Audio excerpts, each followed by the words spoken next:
record. So we've just started the recording, and Constance and Kate and I are chatting about collaborating, songwriting, creativity, and we'll see where the conversation goes. And you know, if anybody's listening, maybe you'll find some useful little tidbits. So one interesting thing, well, maybe it's not so interesting, but I also appreciated Julia Cameron's teaching on the creative part of ourselves and the editor part. And that is that you do bring the editor back. You know, being perfectionist is not in itself some kind of ailment. It's that the perfectionist can inhibit the creative side. So how do we honor both of those parts? Well, we tell the editor to go take a holiday for a little while. We pour out the creative, and then we invite the editor back to shape what we've got. You know, how do you find the time for writing? Well, that is the endless question. I did hear someone say once, and I don't know who this quote is from, but with regard to songwriting, songwriting is the hardest thing to do unless you put it at the top of the list. And it's the hardest thing to put at the top of the list, you know, because there are endless reasons to not spend time writing creatively. But yes, honor that part of ourselves, and that could exercise a whole other part of your brain, you know, to spend that time creative writing. And then bring the critic back and say, well, do I have anything here that I might that might be of value to share, or maybe that I'll bring into a collaborative environment, or leave for the next generation. And yeah, I don't know of any collaborative environments here, but that's because it's not my field, right? So probably there is. I don't know, because Brazilian culture is not very much into that. It's funny, like the culture itself is very creative in many ways. Mm-hmm. But what I mean is that people are not passionate about reading. At least you don't really learn that in school, you know. I remember, like, whenever we had to read and make a summary, not a commentary about a book, we thought like this was awful, you know. And so you don't really learn how to like read critically. And at least from my experience, and I think most people I know are like that. And you don't really learn how to write. You know, like you're not, it's not something you do for a passion, it's something you do as an obligation instead. So when I got in touch with that, it was at Pearson. And even after that at university. And then I realized it could be fun and reading was interesting, you know. So, and I don't know of like environments where people exchange that. Maybe there is, Jaylene. It's just that I'm saying that. But what I realize is that it doesn't value that much, you know. Mm. Well, songs, I think it's different. But what I get amazed is the low quality of written songs here. They basically repeat themselves. Like you basically have the same rhythm going on with different lyrics.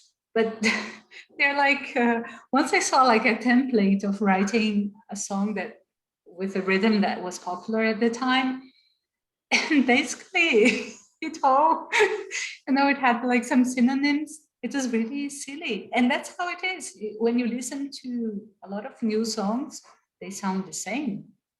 Okay, but I am a champion of that in a way, at least as a starting point for songwriting. Maybe a champion's too strong a word. Those templates and those patterns, actually, if you break down songs that have a broad reach, most of them are following the same chord patterns.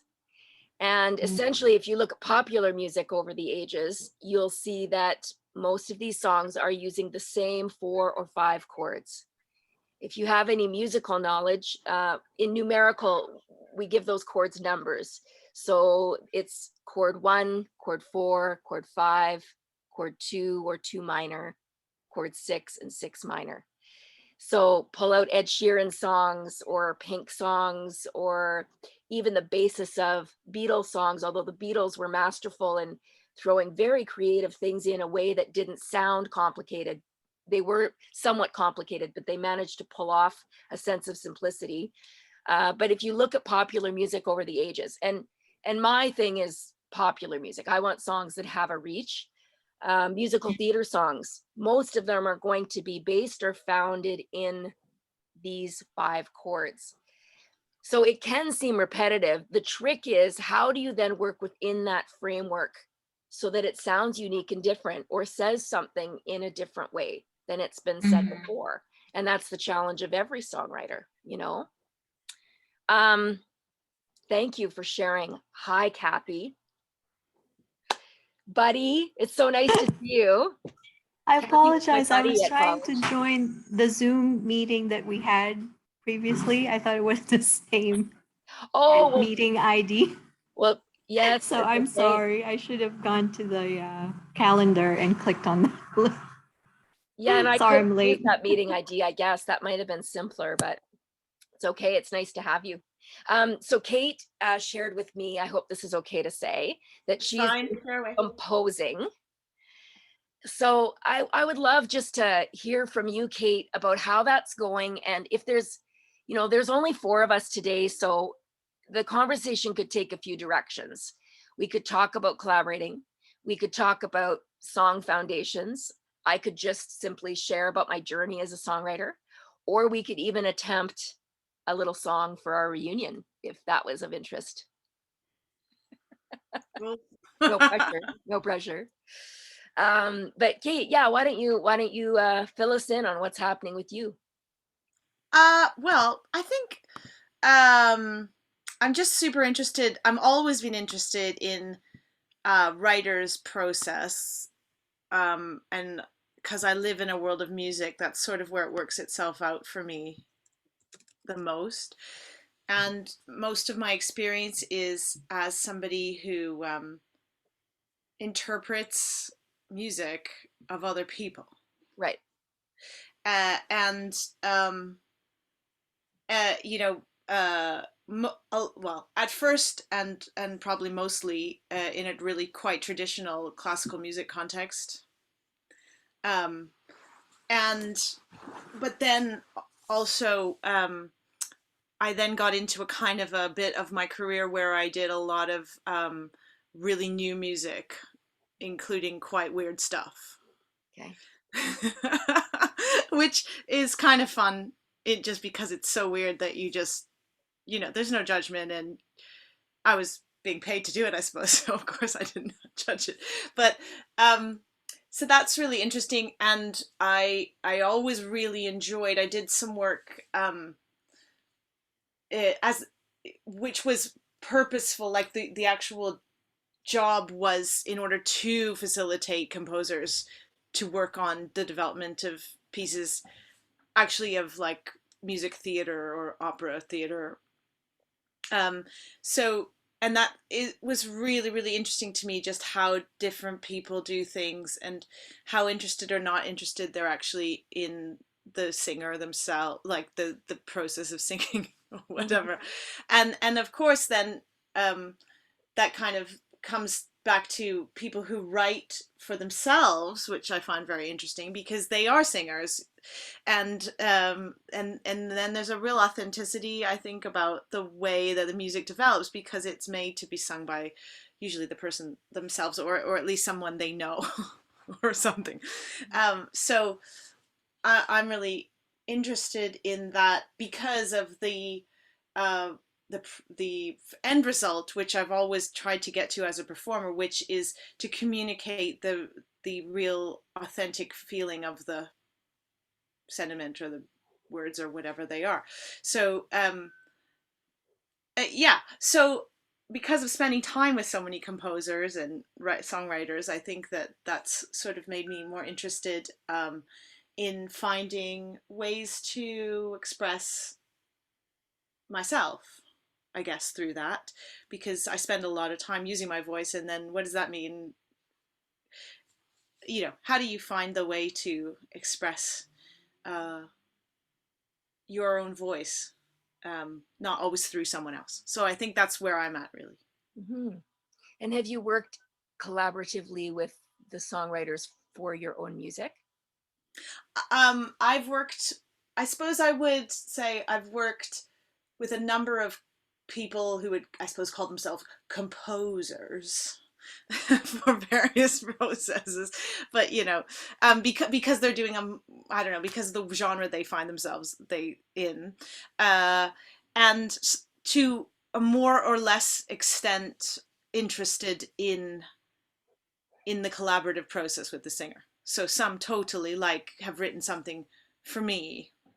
Mhm. And at the moment, I have a trio with two guys who are composers as well as musicians, and like playing musicians. And I think they're encouraging me to compose. I think that's also it. So that's nice. But one of them in particular, he writes songs for me, and I think the thing that maybe kind of really kicks me into wanting to take his advice to write is because the way he writes doesn't fall in a genre for me, Yeah. Hmm. and that's what I find really interesting. So you'd rather Uh, be genreless. yeah, or that it's saying like it's okay, you don't have to see yourself in a certain way musically. You can just express something, and Yeah. it's fine. Yeah. Well, commercially that can be challenging. Yeah, totally. I don't exist in a very commercial world. It has to be. I have to put that out there right now. Canadian songwriters always run into this thing where if you ask them, well, what kind of music do you do? Many Canadian artists, not all, but many will say, well, it's a little bit of roots, fused with, there's some jazz elements, and then we've got some Afro beats, and, like they're drawing from all these influences. And while that's very creative and wonderful and marvelous, and Canada's produced some incredible artists, it's not necessarily going to be a commercially viable thing. Because in speaking with one publisher, one conversation that really stuck out to me, he said, Jaylene, I just got back from LA, and there they have X number of tracks, R&B, country, rock, pop. If we can't fit you into that, or folk, if we can't fit you into that, we're lost. Like as soon as your description of yourself goes beyond like something understandable. So there's that tension, as an artist of saying, obviously some artists want to work professionally, they want to advance themselves, and to me the songs are the vehicle. I mean, without great songs we don't have a music industry.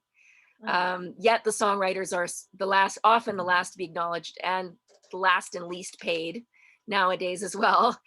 But without the songs, I mean, you really don't have much, do we?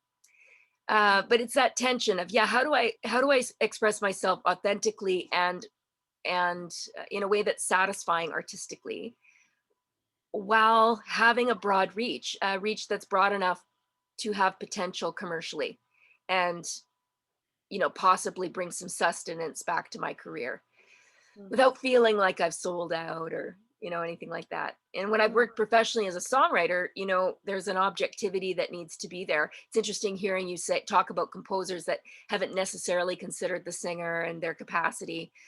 A learning journey for me was flipping out of writing for myself to working with artists and really listening to them and honoring and acknowledging their needs as the artist. Because it's all fine and well if I feel passionate about an idea and we roll with it, and we have our session, and then they never record it. Mm. And I recently had an artist I was working with, and she told me afterwards that I was the first songwriter that ever said to her, I hope this doesn't sound like bragging. I mean, I would have assumed differently. But she said, you're the first songwriter who's ever turned to me in a session and said, would you sing this? Is this you? Does this sound like you? Is this something you would say? Is this a comfortable melody? Is this how you would sing it? And unfortunately, we talked about at that point women's voices in sessions and in the music industry, and the music industry, at least in North America, is still very underserved, when it comes to female voices. And a lot of us were just used to kind of working in sessions with the guys that knew how to turn all the knobs and play all the cool licks and, you know, had the cool connections. And so honoring the artist, particularly the female artist, is really important to me, to let them have a voice. And in a collaborative environment, sometimes those people who aren't the loudest, who don't seem the most passionate, might have that idea that unlocks the whole song. Mm. And if they're the one we want to sing it, we better be asking them. We can produce a great song for them and they never sing it. Yeah, absolutely. If you don't mind, just going to go on a tangent here. We can come back to this or park it for later, but it just reminds me because just on that point of the female voice in both metaphorically and literally, because I do a lot of teaching in all genres, particularly sort of older high school going into university age. And I have a lot of work that I have to do in order to get people to use their whole range of their voice, regardless of whether they actually use it in the piece they're doing, song they're doing, depending on genre, whatever. And a bit constant bugbear of mine, because I do a lot of teaching in music theater and some pop, is the kind of limitations of range that are sometimes given, you know, when people are bringing songs in, not songs they're writing themselves. And I just think, you know, it's just a trend, like, but it's been going on for quite a long time that all women have to sing super low, and all men have to sing too high, and it kind of drives me crazy.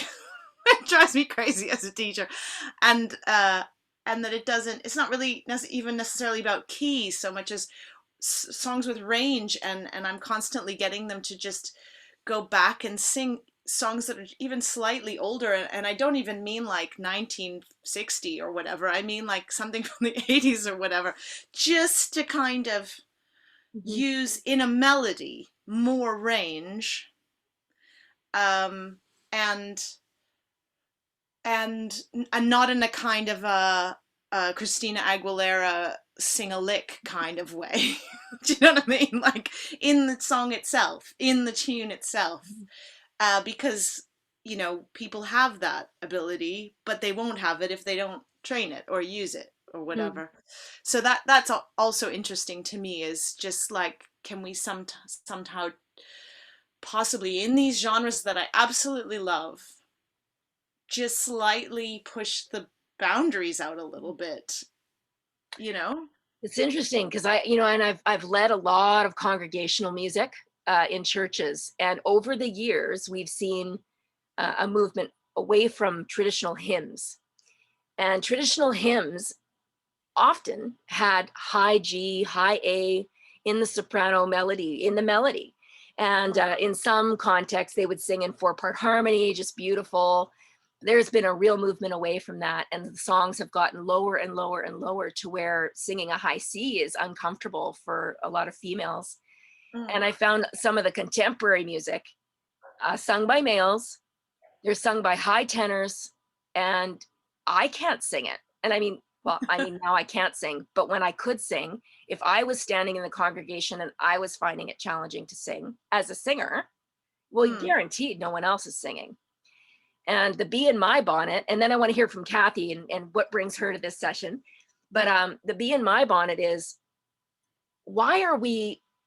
who is our audience for our songs?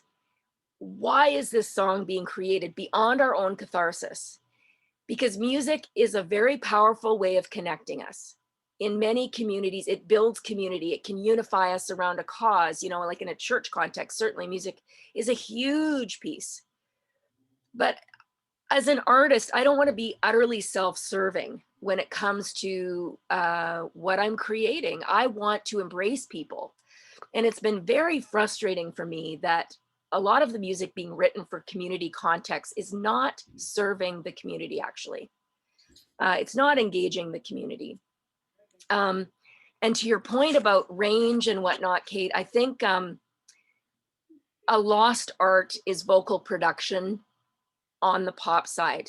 And certainly with independent music, most people are on such a shoestring budget and they're just getting in there and, working with the producers. When a producer can draw out that vocalist and do some variations on the melody, like a good producer is able to really push that vocalist. And in the past, there were vocal producers that would work in the studio with people to do that, to do just that thing. Having said that, to do it incorrectly, like I think of someone like Shania Twain, who's an incredible artist, but her voice, I mean, that mixed tone, some of that stuff she was doing in the studio was really hard on her vocals. And that was a push from what I understand, it was a push on a production end to get that sound. So like, how do you do that correctly too, without destroying your voice? No, absolutely. And just briefly, because I want to hear from Kathy as well, just that I guess what I'm looking for is not just, people singing all over the shop for the sake of it, but in order to really find the part of their voice, when someone sings and it's their voice, it's not them putting on a voice or a sound from some other artist or something like that. Finding where their voice is. Yeah, sometimes when you watch these talent shows too, which I do, guilty pleasure, I watch them. For sure. Who doesn't, the affectations, particularly with young singers, because they've been listening to all these people, right, from a young age and imitating. And imitation is incredible, like people that can do that. But finding, even for me, I had a long journey finding my voice because I came from classical training, and then moved into releasing my own music. And yeah, I would say my last album is probably the most authentically me.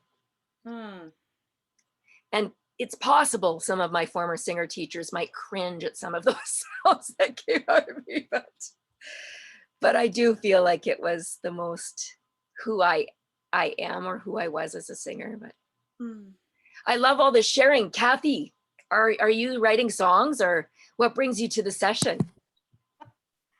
I don't have any musical background. And I can't even read notes. So I'm just here to learn about your experience and attend the session and, be Cool. present. Beautiful voice. Choose to sing it. Listen.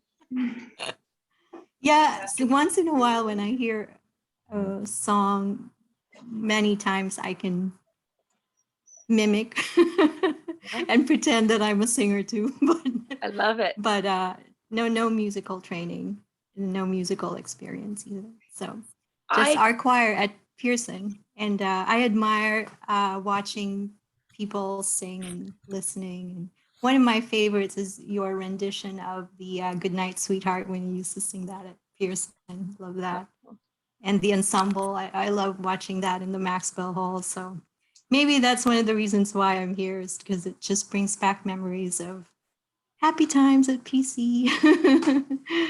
So yeah, definitely the songs bring us back to particular precious times in our lives. So I think sometimes you relate music to a stage in your life. So maybe that's one of the reasons why I'm here. Because of you. I'm glad you're here. I'm a fan. Those were very precious times for me too. And oh man, yeah, getting to do those recordings, and One World. And I just remember being in the music room, learning Goodnight Sweetheart with everybody and doing all kinds of crazy things to try to get that offbeat. So something I've observed here in Winnipeg with my friends who are from the Philippines and with the Filipino community is music is central. Like every Filipino family that I know in Winnipeg, and this is totally a stereotype, and I'm sure it's not the case across the world, but every family that I know has a karaoke machine that gets pulled out for every family gathering, and the kids, I mean, everybody, the whole all the generations are singing together. They're singing pop songs, and like there are some amazing singers that come out of that community. And here's a funny story. I did a singing contest when I was 18, I think. at a local mall. It was just some radio station was promoting it. And I sang Bridge Over Troubled Water for my final song. And it was all the Filipinos in the crowd that at the big moment stood up on their feet and were cheering. And I felt like a superstar. And what I learned about that experience is that songs that have big moments, like songs that can take a listener on a journey and then give them a moment, especially live, those are winners. Those are real winners.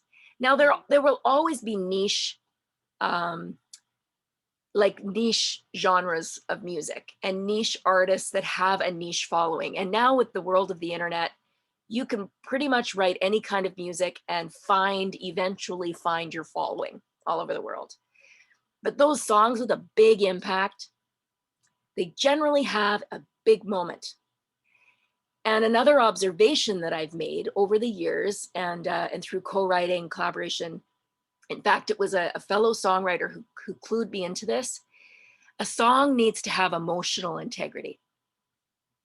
Now I write pop, country, R&B, church music, all that stuff. So lyrically, I go for songs that will be relatable and understandable. But even with an obscure lyric, if there's an emotional integrity there, meaning line by line, chord by chord, the arrangement, the full package of the song is communicating one emotion, there is a greater likelihood of a broad reach in the music. As soon as we throw in, so let's take a contemporary lyric. Like I said, my goal is to write a lyric that's relatable and that people can understand. So I'm writing my song and then I throw in a level of language that now is obscure, a word that maybe only academics would understand. You know, like it's like that scratch on the record.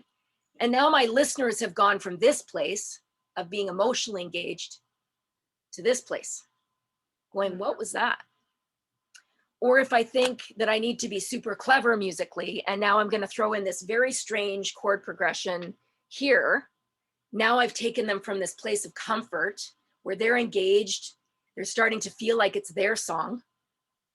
There's maybe even starting to sing along. And now, like, now we've got this, what was that? And we've taken them from this place to this place. And I can almost guarantee, with the exception of those of us who might study music in an academic way or an intellectual way, which is valuable as well. But on the most part, if there's that song that got us through a hard time, that was the song we danced to at our wedding, that is the song we mourn to when we remember someone we've lost, almost guaranteed that song keeps us at the same emotional place. It has emotional integrity. And there's no moment like that where you go, what is happening? What just happened? In country music, if they don't get a word, you lost them. Like, you know, and in musical theater, it's interesting because you're telling a story, right? So the music is very much wrapped in the context of the whole theatrical thing. Yeah. So in Philippine culture, I feel like they know all the best songs. Like they know the ones that give you the moment, like that impact, right? And I just, so I will, that is a memory for me forever of remembering that moment where they're all on their feet in the mall and I won. And I know it's because of them, because there was just this amazing energy that they brought to my Bridge Over Troubled Water. It was so fun. Yeah, I remember visiting my cousins in New York, and the first thing they said is, "Can we go to the karaoke village?" Because they like to sing karaoke. Love it. So yeah, one time my uncle sent us this microphone that has the recorded songs in it, and you just press the button to select. But then it broke, so we don't have a karaoke anymore. But yeah, many Filipinos do, and they love to sing. Maybe out of tune sometimes, but they still sing at the top of their lungs. And look at the community that builds, right? The community amongst families and just, but so again, as a songwriter, I'll bring it back to the songs. If there weren't those songs that had that universal message, and those emotional messages that we grab a hold of, you probably wouldn't be filling the karaoke bar, you know, or buying the karaoke machines. And I maintain that across genres, this is true. With the exception, again, of some niche, like highly intellectual, you know, strange music. And there are people that like that. And when I say strange, I don't mean strange as a criticism. I mean, just, Yeah. you know, sorry, I want to be inclusive, but I am looking for songs, as a songwriter, I am looking for songs that will envelop people. And, you know, Kate, like in your case, if I was working with you, of utmost importance would be what key, what style of melody, what level of language is going to suit your artistry and the kind of artist that you want to project to the world. And then the question I would ask as an editor of whatever songs we created would be, is what's being communicated something that will invite others into the song? Will they understand it on an emotional level, if not fully comprehending the lyric? You know, to me, the primary thing is that emotional consistency. And then my bent as a lyricist is, do we understand what this means? Or can we find ourselves in some way? Can we interpret the song in a way, it might not be exactly what the artist interpreted it as, but can we find our own story here? If you can do that, you have a winner or a potential winner. Or we can say as songwriters, you know what, I'm the artist, I'm going to write whatever kind of song I want. It's going to be a 10-minute long chant, the same word over and over again on a middle C. That's fine. You're the artist, you do that. And then you invite your friends to the coffee house, all the ones that love you, that won't look at their phone while you're doing your song. And they'll tell you how awesome you are, and you'll feel great. And then you'll go to the studio, not you, Kate, but a person. They'll go to the studio and they'll spend several $1,000s to produce this song because grandma loves it. And then they'll release it to the world and no one will listen to it. Wah, wah, wah, right? And then they go, oh, wait a second, that didn't work. And either their ego won't survive that experience, or if they really do want to be an artist, then they'll go, oh, okay, maybe there's something to the craft of songwriting, and maybe there are some considerations. Simple things like repetition. And I've worked with some classical artists and new music style artists, like people that want to be very unique. And I'll always say, well, you know what, that melody line is tremendously unique. You know, it's not a typical pop line at all, but it's the only time I hear it in the whole song.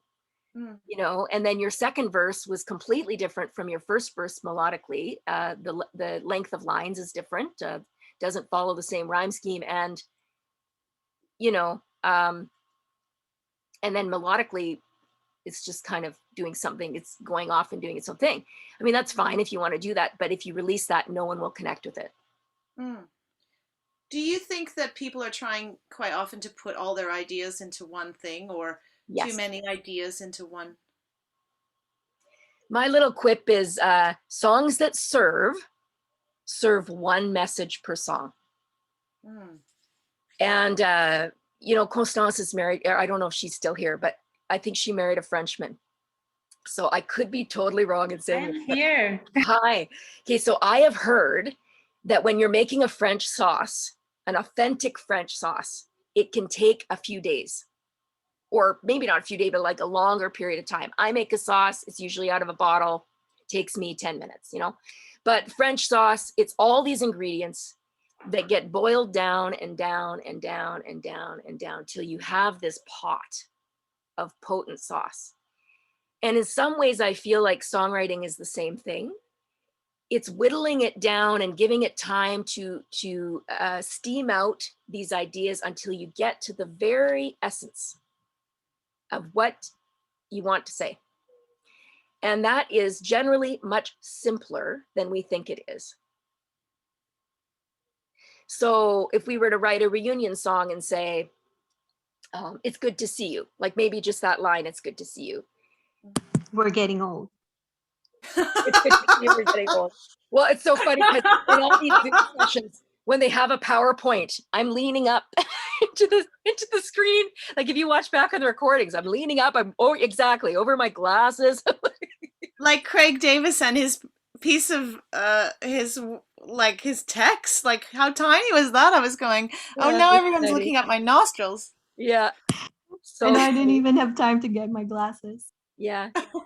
But yeah, what is it we're trying to say? So if we were to write a song, it's good to see you. The temptation might be to write about all our Pearson experiences and, to take it in a bunch of directions. But how could we line by line serve that one idea? Why is it good to see you? It's What is it bittersweet. about you? Yeah, is it bittersweet? Descriptions of those things. But I would be looking to serve that single message. And sometimes, So are you going to write a song? well, I don't know if we'll have time today. What time are we at? Yeah, we have 10 minutes. No, I mean for the reunion. Oh, if I could sing, I would have loved to do that or to work with people and do it. And I'm still willing. I mean, if we can But find Kathy can sing. we Look how get ingenious Kate I am. singing, and then Constance and I will write the lyric. I'll have to Okay. practice for years, and then we can. No, Kathy, you have a beautiful voice. You can sing. And just to Kate, to your point, and I know I'm stealing a lot of the time here, but I know. in my personal journey, when I started performing live, I was in a jazz ensemble and I was working with people who were very into jazz and complicated forms of music. I mean, in high school, I sang a lot of novelty songs, and how those melodies worked informed my style, but I felt a pressure that I needed my songs to have a certain complication in order to have value. Mm-hmm. And over the years, what I've learned is actually, if you can say something profound in a simple way, I mean, that's a skill. It's a skill that I'm still learning. It requires tremendous humility. In a musical sense, working in the studio, very often it's the veteran players that hardly play at all. But what they do play is perfect. Like it's exactly what's needed. It's the novice players that come in and they've got to noodle all over everything, and they have to overplay, and they got to show off because they have to prove themselves, right? Prove that they can play. And novice songwriters, often when I look at their lyric and we examine it together, I'll say, okay, you actually have 3 big ideas here. I think you've got 3 songs. So let's talk about this one and what you want. What is the message? And my passion in working with artists and collaborating, that is my passion. Is my passion as an editor is to, almost in a counseling way, like, let's chat it through. And often the message that comes through is the one it's the one that is the most connected emotionally. So I have a question. Something I find when I'm listening, as I have recently a lot been listening to your latest album, Jaylene, is the fact that feeling that you have, that you expressed about just feeling it was very relatable, even though I know it, that you went somewhere and you wrote that and it's about your life and your experiences. Hearing it, singing along with it, as you do when you have music on, that you feel you can place it in a context in your own world. That makes me want to cry in a good way. Like that really, really touches me, and I'm so glad. That's it's so true. It's just like it just lands, things land, and then you find yourself singing it, elsewhere as well, and I just think that is such a wonderful ability. Such a wonderful ability. And as you say, like it's I'm sure it's, well, easy, or whatever you want to say, to like noodle all over a lyric or whatever, or a melody or whatever, but to write something like that, which kind of has that feeling of, you know, like when you have a folk song that just lives with you and is in you, um, or like a great American songbook song, you know, those ones that just live in you. That is really, you know, is a real unique ability. It's a real gift that you have, but that we receive. Thank you. That is a huge compliment to me. I really appreciate that. Thank you. I mean, I I feel like over the years, my songwriting has become more confessional. It was safer for me to write in metaphors and in third person, even if I was relaying my own experience. And I would often have people say, hey, why aren't you writing musical theater? Because there was an element of that in my music where I Okay. would tell a story in a third person sort of way. Mm-hmm. And that last album, when I went to the cabin, I feel like all the experience that I carried with me through so many collaborations and working with a publisher and all that stuff, it had become integral to how I write, but I was able to put it in the back pocket and just say, whatever comes, comes. Like I wasn't going to the cabin to write an album. I was going to the cabin to serve that part of myself that was underserved for a long time and that I needed to honor. And lo and behold, the songs flowed. And that is not the case every time.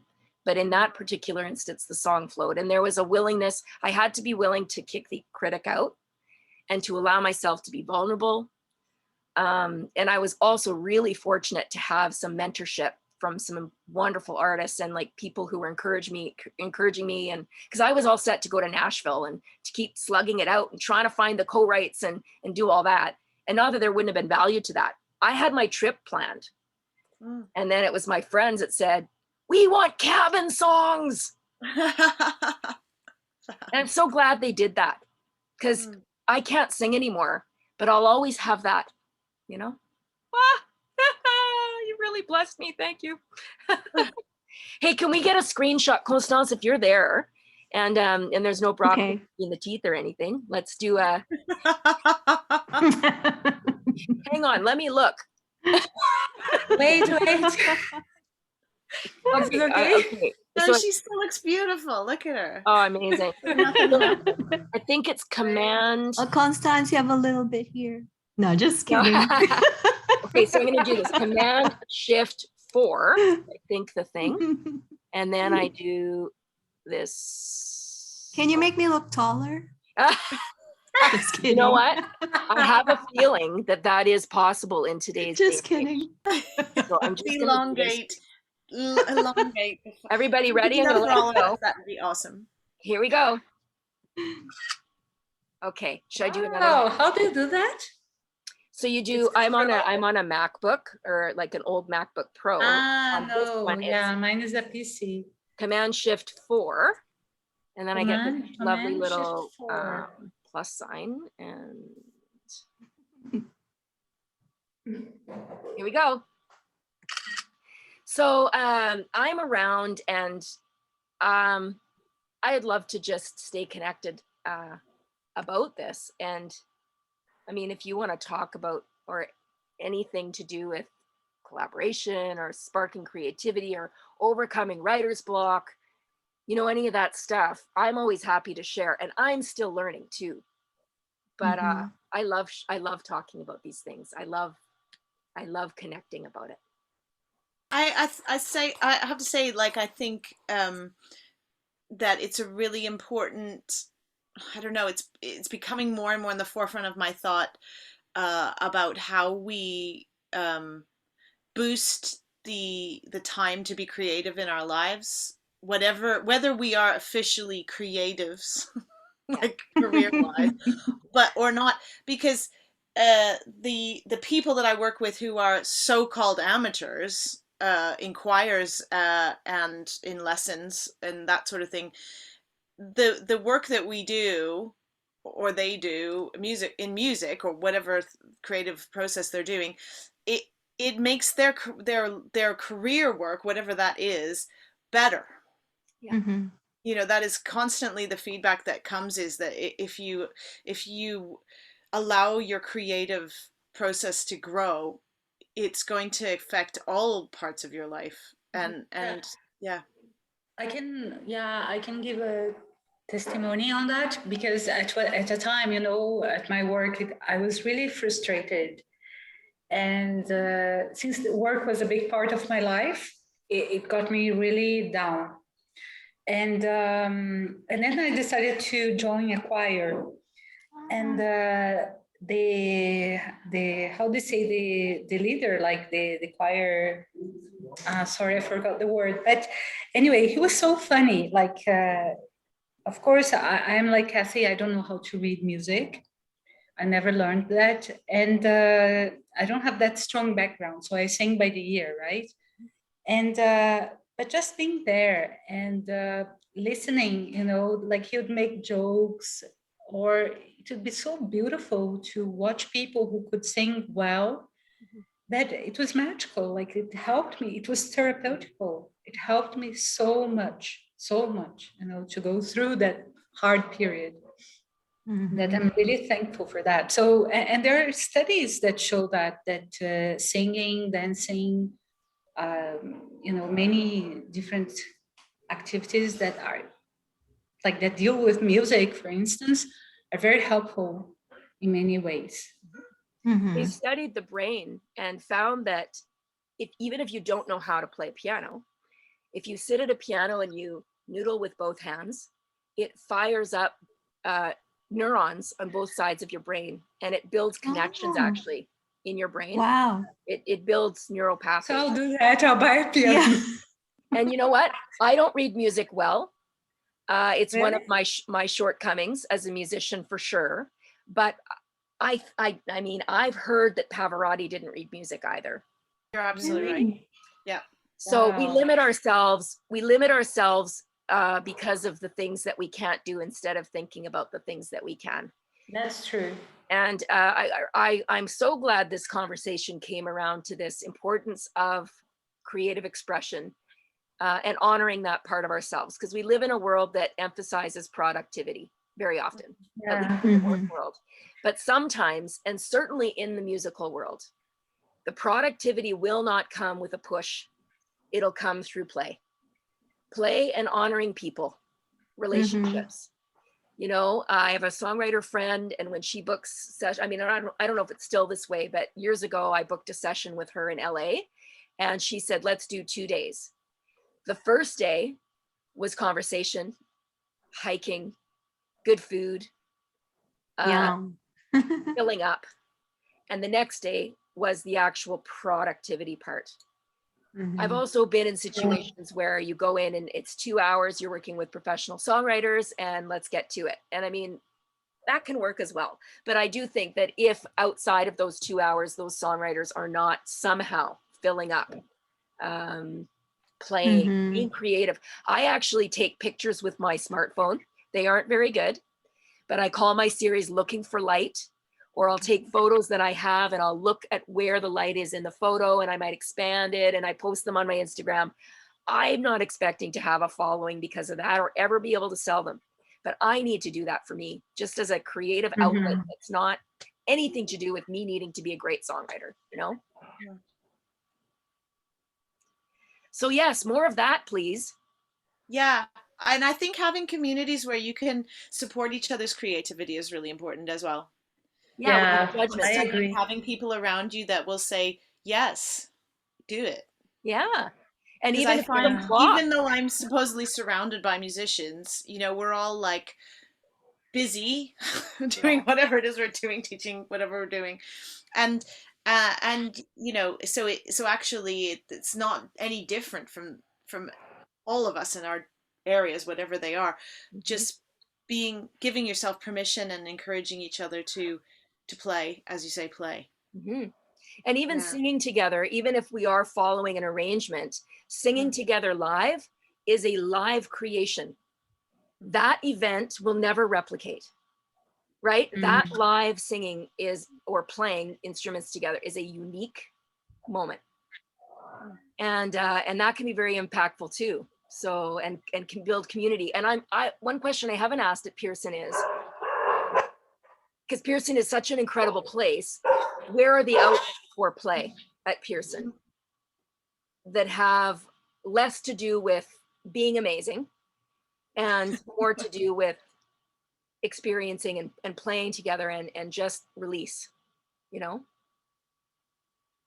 Because that's really interesting, especially because we just had the talk with Craig talking to us, and you know, there was so much interesting stuff in there about the experience for students now, but it was almost like you have to be not only doing the IB and trying to succeed, you're now going to like solve climate change and run the whole college by committee and all this stuff that I found, like, frankly, super interesting and would have loved when I was a student. But now that you put it like that, Jaylene, it's so true. It's like, holy shit, like, when are they just going to be 17 and like mess about?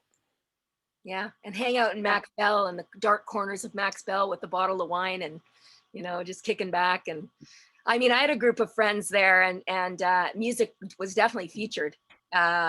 So, and often at Max Bell, it was playing things on the piano or singing along to a guitar, and that was a release for sure. That was so good. But yeah, in any kind of way that's supported, you know, by the school, to say, hey, this is just about release. Like, this is just about fun. This is just about play or creativity, and it doesn't have to produce the next.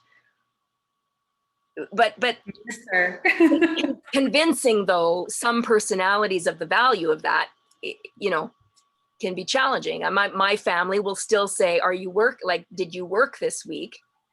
And what that means is, did you work for an institution that gave you a paycheck? You know, the work of being in my studio and working with words or working out melodies, you know, is not necessarily considered the work of value.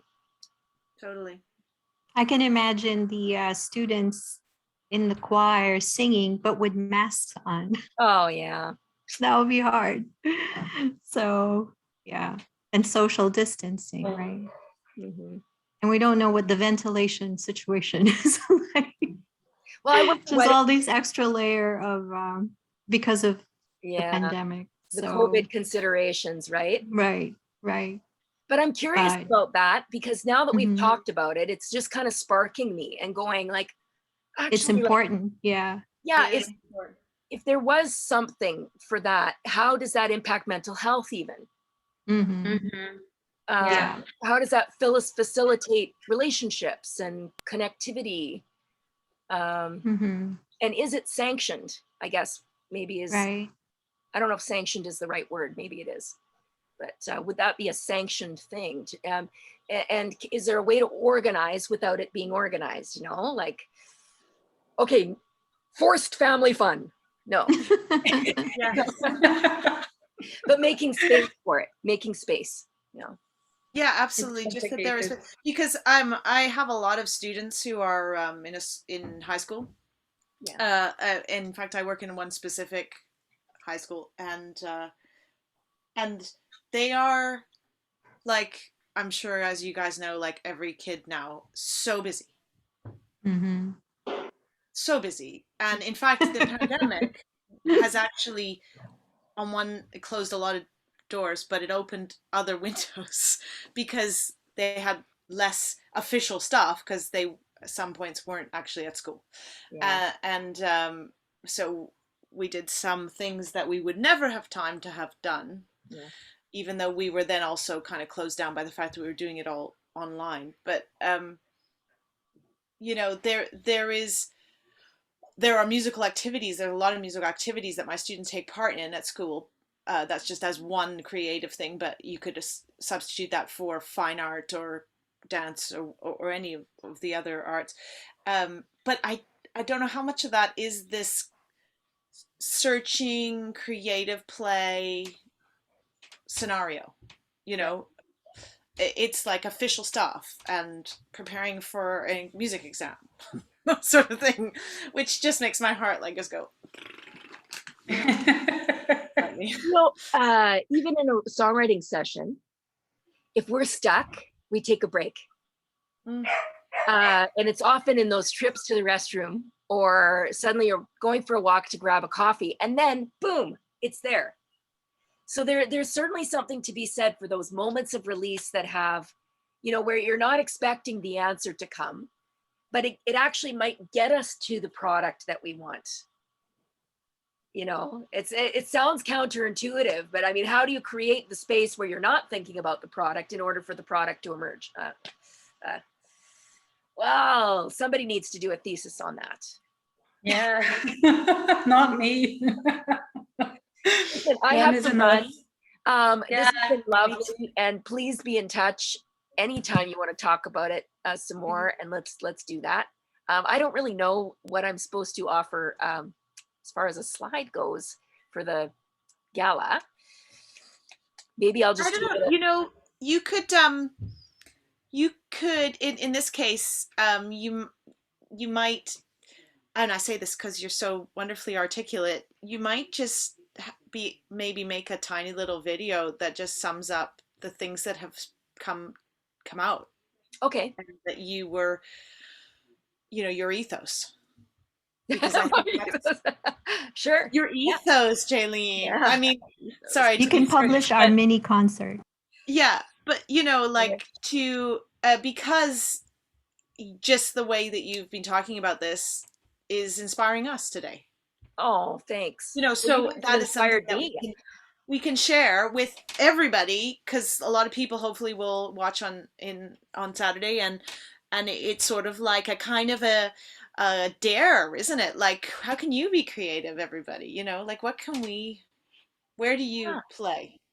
Well, if you guys could do me a favor, since there's just the four of us, and I will say, like, this interactive conversation has actually sparked some thoughts that this is what I love about the collaborative environment. Like, you guys have made me think about things I wouldn't have thought of otherwise. What might be helpful, if you don't mind, is send me your takeaway. Like, send me, what was the takeaway for you, if there was one, and if there wasn't, that's okay too. And then I'll add that to my video, and I'll just say, here are some of the things that we sort of stumbled upon through our conversation about, songwriting that expanded into creativity generally. And yeah, definitely. Can I just say before I lose you all, I just am so fed by and touched by the generosity of spirit that I have encountered in talking to all of our cohort in these contexts. It just makes me feel so warm inside, just because I feel like I just want to fly to each of your homes, and and that's, whether or not we were actually particularly close when we were at school, it's like seeing inside people and that's just because not everybody, but like in this kind of context, that there's this generosity of spirit, which is really so touching. And I didn't expect it. That was exactly what happened. That's exactly what happened at the reunion. Jaylene was there, and I guess a lot of people were afraid to go because, I don't know, maybe they were not too happy with the situation they were at, or they're like, oh, what is it going to be about? And all of a sudden, when we got there, nothing of that mattered. And that's exactly the feeling, like we had these conversations like we're having now, people that were not even very close at the time, but all of a sudden exchanging, and sometimes you didn't know where it was going to draw you to, but it did. So it was amazing in that sense. And I'm so happy that although virtually we're able to have that, because, it's even like I'm not into songwriting, but I thought it would be interesting to drop in. And as you said, I mean, I think for me it was very interesting how I could relate that to the things I do when you talk about your editorial self. And I mean, the challenge of equilibrating, you know, your creativity with that, Mhm. you know, perfectionism and so on. So that's a big message because it relates to my work. You know? Cool. So it's really nice. Awesome. Yeah, and I think that's the great thing about us getting together, and I would say I wish it could be more often.